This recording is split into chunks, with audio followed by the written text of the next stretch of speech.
샬롬 출애굽기 강의 12번째 우리 찬양함으로 시작합니다. 나의 반석이신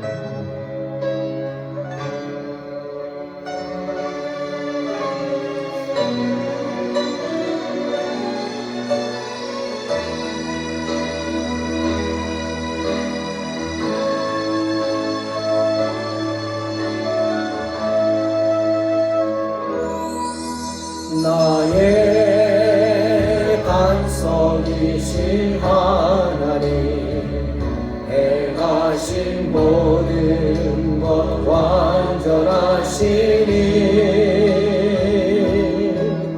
나의 생명 되신 하나님, 내게 행하신 일 찬양합니다. 신실하신 하나님, 신실하신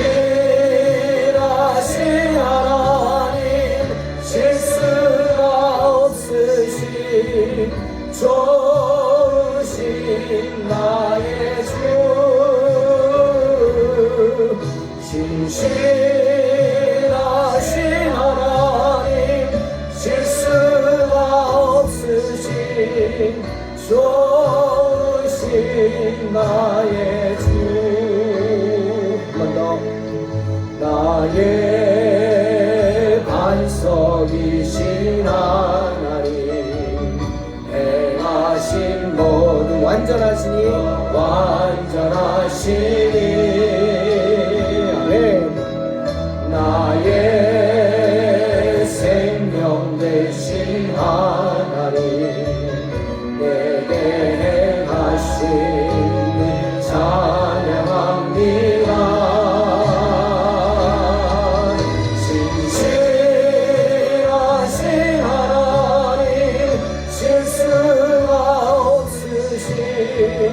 좋으신 나의 주,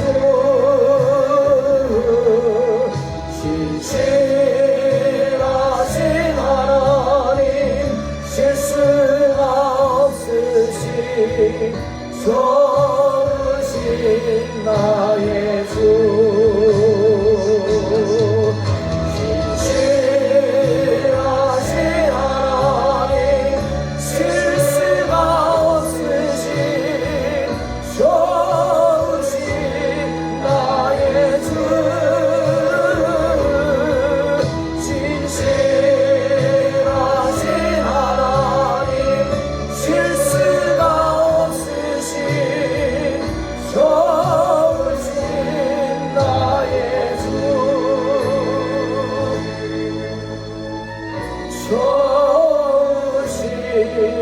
나의 주.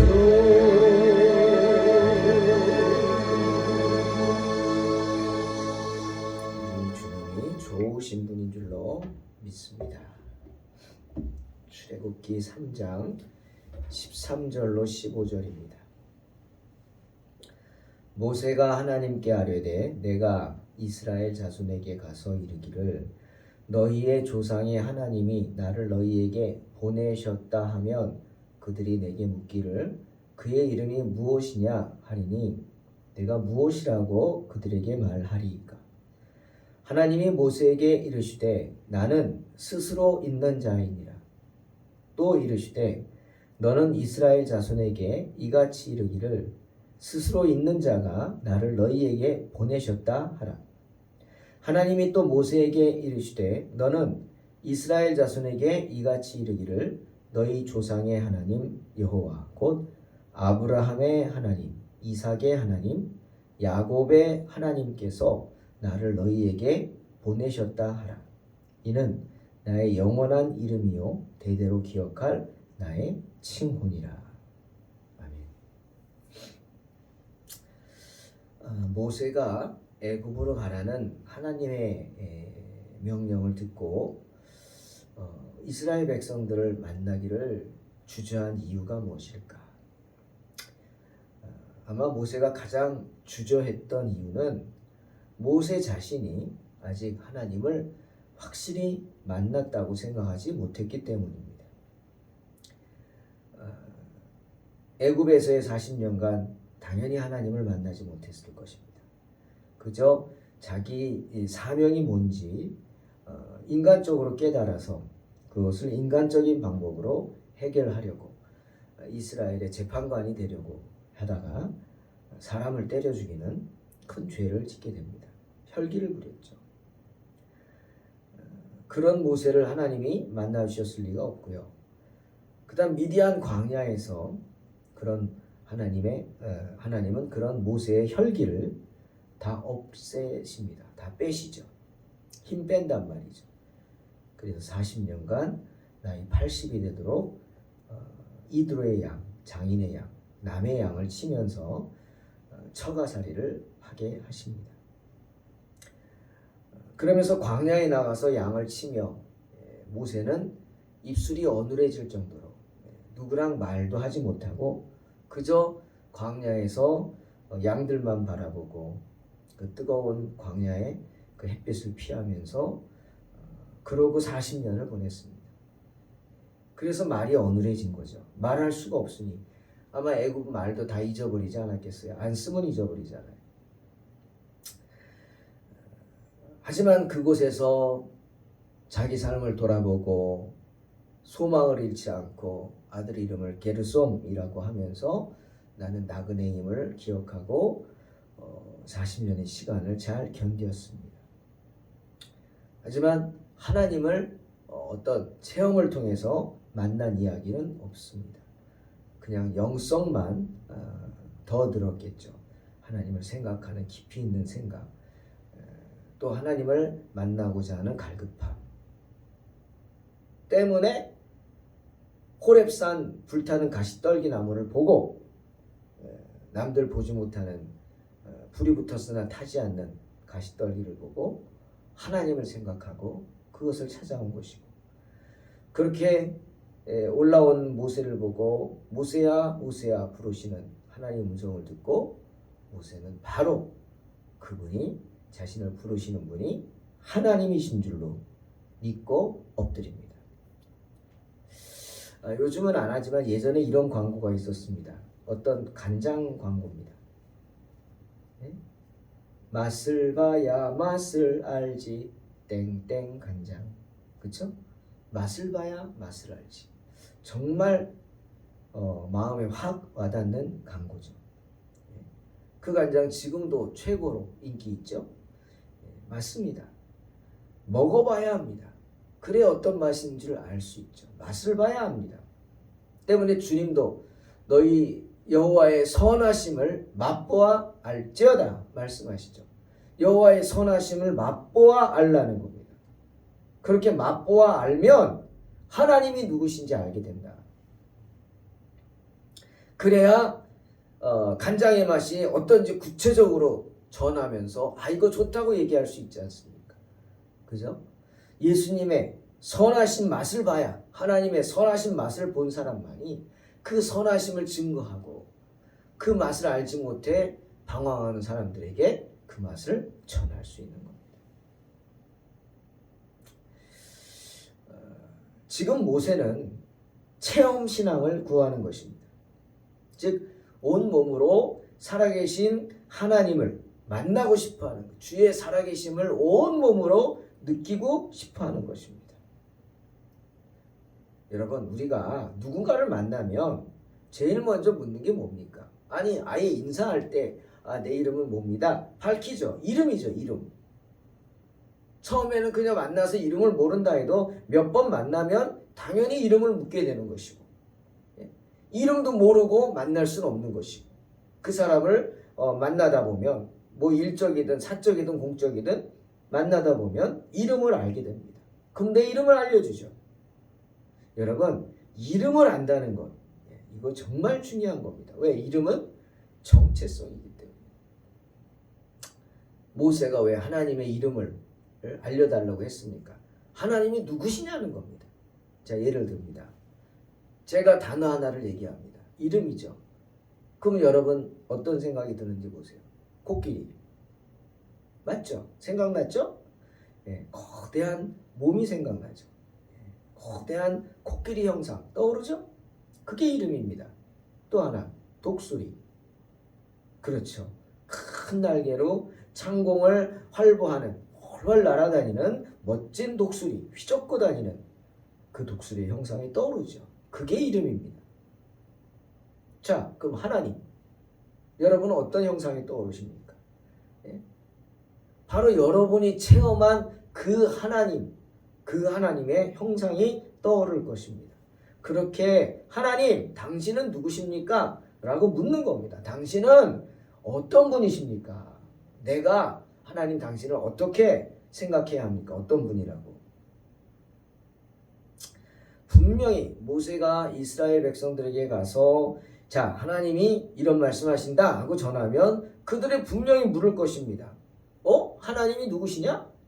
하나님의 이름이 뭐냐? 물을 것입니다. 그들도 430년 동안 그들 조상들로부터 이어져 내려온 여호와 하나님의 신앙이 있습니다. 있어요. 하지만 하나님께서 어떤 분이신지 그들도 궁금합니다. 왜? 체험해 보질 못했으니까. 그렇게 물으면 그때 내가 하나님의 이름을 무엇이라고 말해야 하느냐를 묻는 것입니다. 더 구체적으로 말하면 하나님께서는 이스라엘 백성들에게 무슨 이름으로 자신을 알리실 것인지 알고 싶어하는 것. 내가 가서 하나님을 어떻게 전할까요? 네? 대신 내가 가서 하나님은 어떤 분이고 하나님은 어떤 마음을 갖고 있다. 어떻게 할까요? 그 이야기입니다. 여러분 이거 정말 중요한 얘기입니다. 하나님이 어떤 분이다 전하는 것. 그분에게는 정말 듣는 사람에게 중요하죠. 또 한 번 예를 들어봅니다. 여러분 천사들을 이끄는 천사장이 있습니다. 하나님의 천사장. 우리가 아는 천사장은 3명입니다. 3명. 하나는 가브리엘, 하나는 미가엘, 그리고 또 하나는 누굴까요? 루시퍼입니다. 루시퍼. 그러니 누가 천사가 날 찾아왔다? 그럼 누가 찾아왔느냐가 중요합니다. 나에게 천사가 찾아오면 먼저 누구냐고 물을 것입니다. 누구시냐고. 아니 천사는 내가 묻기도 전에 말하죠. 그러기도 합니다. 만약 나를 찾아온 천사가 가브리엘이라면 기뻐해야 합니다. 가브리엘, 마리아에게 놀랍지만 복된 소식을 전했잖아요. 내가 잉태하여 아들을 낳을 것이다. 정말 복된 소식, 기쁜 소식. 가브리엘은 어디든 기쁜 소식, 복된 소식을 전하러 가는 천사입니다. 하나님 대신해서. 자, 그 다음 미가엘이 찾아온다면 다니엘에게 미가엘이 찾아왔죠. 왜입니까? 영적으로 무장하고 있으란 말이에요. 곧 영적인 전쟁이 일어날 것이니까 거기 전쟁이 일어나면 나가 싸워야 되고 네가 기도해야 되니까 준비하라. 미가엘이 나에게 찾아온다면 내가 하나님께 인정받는 군병이란 뜻이겠죠. 싸워야 할 준비를 합니다. 그런데 만약 광명의 천사로 위장한 루시퍼가 찾아온다면 어떻게 될까요? 사탄이 찾아온다. 바로 전쟁입니다. 대적해야 합니다. 사탄이 나를 찾아오면 타협이고 뭐고 대화를 할 것도 없고 말도 섞을 거 없이 그 즉시 칼을 빼 휘둘러야 합니다. 전쟁입니다. 피 흘리기까지 싸우라고 주님 말씀하셨습니다. 그겁니다. 이스라엘 백성들에게 하나님이 찾아오셨습니다. 이스라엘 백성들 묻습니다. 당신이 누구십니까? 그때 내가 누구라고 전할까요? 가브리엘이라 할까요? 미가엘이라 할까요? 아니면은 광명의 천사로 위장한 루시퍼처럼 그들이 느끼게 할까요? 어떻게 하냔 말입니다. 지금 모세는 하나님이 주신 임무를 수행할 수 있는 어떤 하나님의 지시를 구하는 겁니다. 그들에게 어떻게 대답을 해야 되는지 가르침을 구하는 것입니다. 그러자 하나님이 응답하시죠. 하나님의 이름, 2가지 이름을 알려주시면서 모세에게 당신이 누구신지 증거하게 하십니다. 그 의미를 전하라고 하십니다. 첫 번째로 하나님 말씀하십니다. 나는 스스로 있는 자 아니라 스스로 있는 자. 하나님 자신은 그 어디에도 속해 있지 않은 스스로 존재하시는 분, 자존하시는 분이란 사실을 알려주십니다. 여러분 구약 성경에서 하나님의 이름을 여호와로 말하고 있죠. 우리도 알죠. 여호와 하나님이다. 그런데 요즘 신학자들이 그 하나님의 이름이 있습니다. 히브리어로. 예. 근데 문제는 히브리어가 자음만 있고 모음이 없습니다. 모음 역할을 하는 게 있긴 있지만 모음이 없다고 봐야 돼요. 그래서 글씨를 써놓으면 이걸 어떻게 발음할지를 모르는 거예요. 그래서 그 발음이 대대로 내려옵니다. 근데 어떻게 하나님의 이름을 함부로 부릅니까? 예? 하나님은 이름이 아닙니다. 존재지. 예? 하나님도 이름이 있거든요. 그 하나님 이름이 히브리어로 4글자로 나옵니다. 어떻게 읽는지 함부로 읽을 수 없어서 이런 식으로 되어버리다 보니까 잃어버린 겁니다. 이름을 잃어버렸어요. 어떻게 읽는지 잊어버리기도 하고 그 모음을 잃어버렸어요. 어떻게 해야 될지.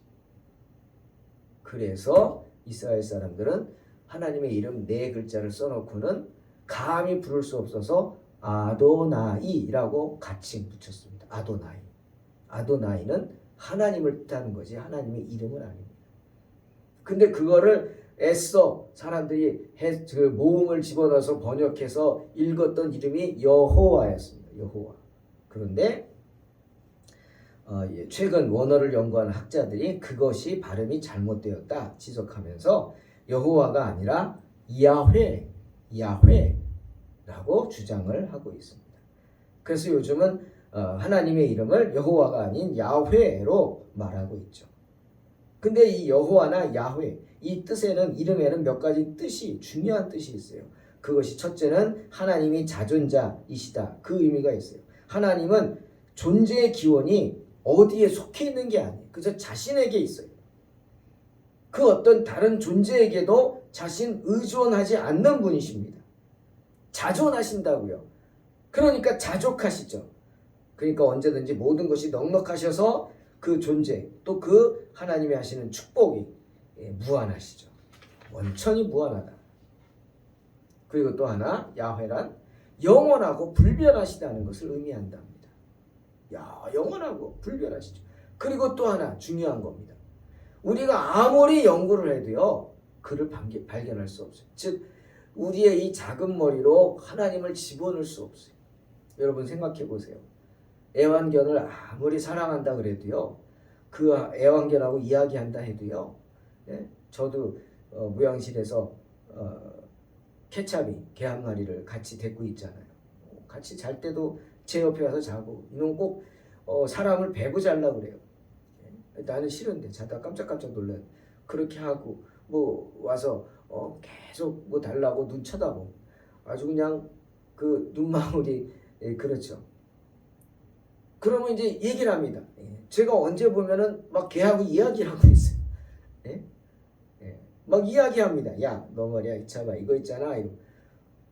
그러고 씩 묻죠 제가. 내가 지금 뭐 하는 거지? 내가 아무리 얘기한다 해도 얘는 이해를 못합니다. 왜? 어떻게 걔가 사람의 말을 이해하겠어요? 그냥 순종하죠. 따르죠. 복종이죠. 순종이 아니라 복종입니다. 마찬가지죠. 아무리 하나님이 우리를 이해시키려고 해도 우리는 하나님을 이해할 수 없어요. 하나님을 우리 머리에 집어넣을 수 없단 말이에요. 그걸 알아야 합니다. 야훼 하나님 어떤 분이냐? 아무리 우리가 이해하려고 해도 이해할 수 없는 분이 하나님이십니다.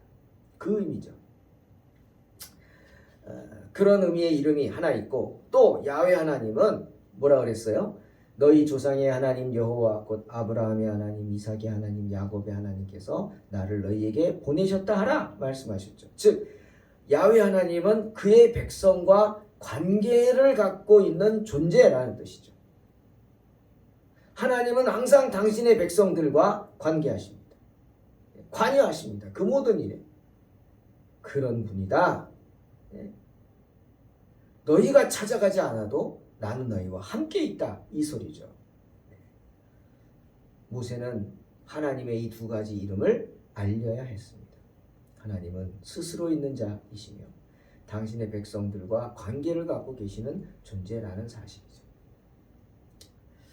여러분, 하나님께서 모세에게 당신이 누구신지 어떤 분이신지 그 존재를 알리신 이유가 뭐겠습니까? 어떻게든 모세로 하여금 자발적으로 하나님 말씀에 복종이 아니라 순종하기를 원하셨기 때문이죠.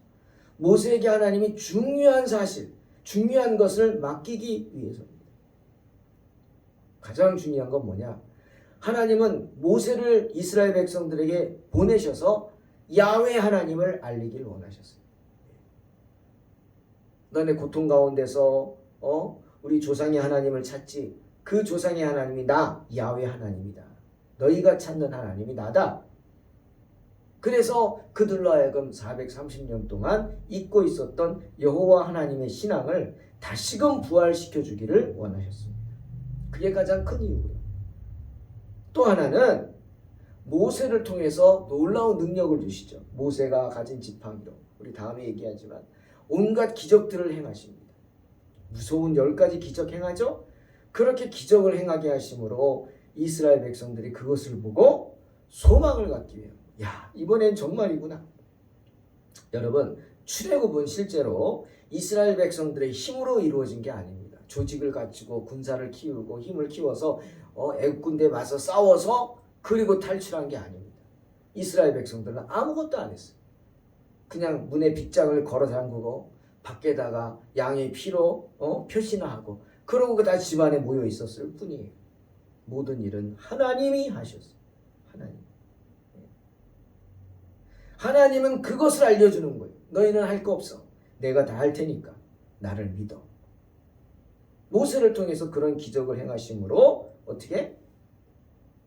이스라엘 백성들에게 소망을 품게 하신 겁니다.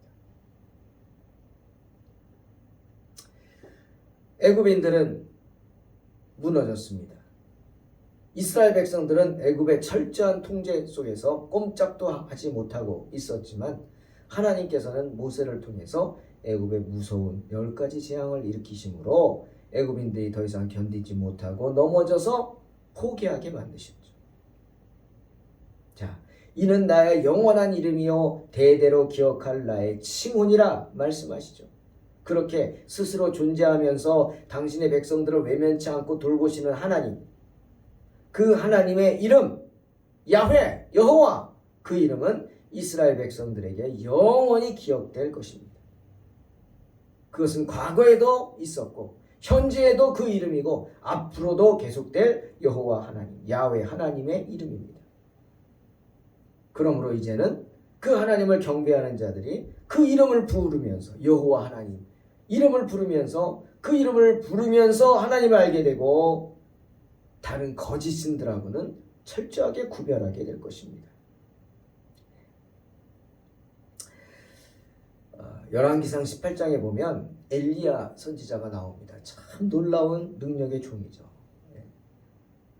기도해서 3년 동안 비가 내리지 않게 하고 또 기도해서 하늘에서 비가 떨어지게 하고 하늘에서 불이 떨어져서 바알과 아세라 선지자 850명을 칼로 베어 죽이고 정말 능력의 종입니다. 능력의 종 하면 엘리야죠. 그런데 그 능력의 종 엘리야가요, 그런 하나님의 일을 행할 때, 또 하나님의 일을 행하러 하나님의 제단 앞에 나아갈 때 항상 이렇게 기도했답니다. 어떻게? 열왕기상 18장 36절. 저녁 소재 드릴 때 이르러 선지자 엘리야가 나아가서 말하되 아브라함과 이삭과 이스라엘의 하나님 여호와여, 주께서 이스라엘 중에서 하나님이신 것과 내가 주의 종인 것과 내가 주의 말씀대로 이 모든 일을 행하는 것을 오늘 알게 하옵소서. 엘리야는 이렇게 기도했습니다. 3가지죠. 하나님이 하나님이신 것과, 즉 하나님이 살아계시다는 거죠. 그리고 내가 그 살아계신 하나님의 종인 것과, 내가 살아계신 하나님의 종인 내가 하나님의 능력, 하나님의 기적을 행할 것임을 믿고 기도한다는 겁니다. 그런 엘리야의 기도를 하나님은 어찌 안 들어주시겠습니까? 하나님은 엘리야의 기도를 들어주셨습니다. 살아계신 하나님을 믿고 내가 살아계신 하나님의 종임을 믿고 그 살아계신 하나님의 종인 내가 그 주님의 능력을 행할 수 있다는 믿음, 그 믿음의 기도 하나님은 들어주셔서 엘리야를 통해서 놀라운 일을 행하도록 허락하셨습니다. 사랑하는 성도 여러분, 우리에겐 하나님이 어떤 존재인지 아는 것이 중요합니다.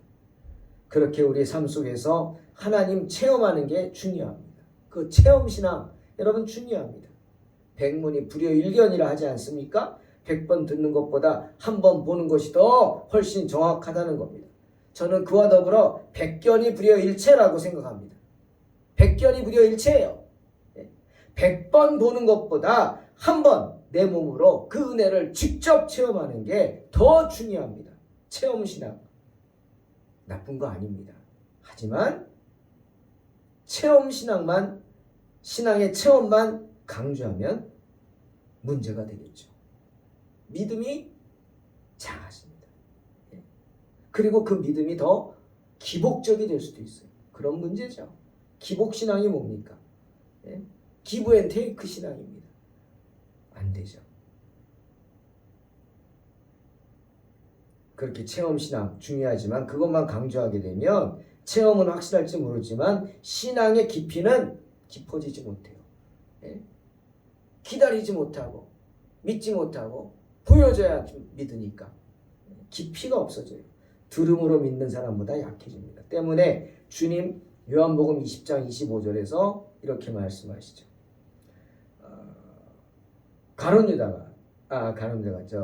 도마가 제자들이 주님이 살아계셨다 그럴 때 내가 그 손에 못자국을 보며 내 손가락을 그 못자국에 넣고 내 손을 그 옆구리에 넣어보지 않고는 믿지 않겠다.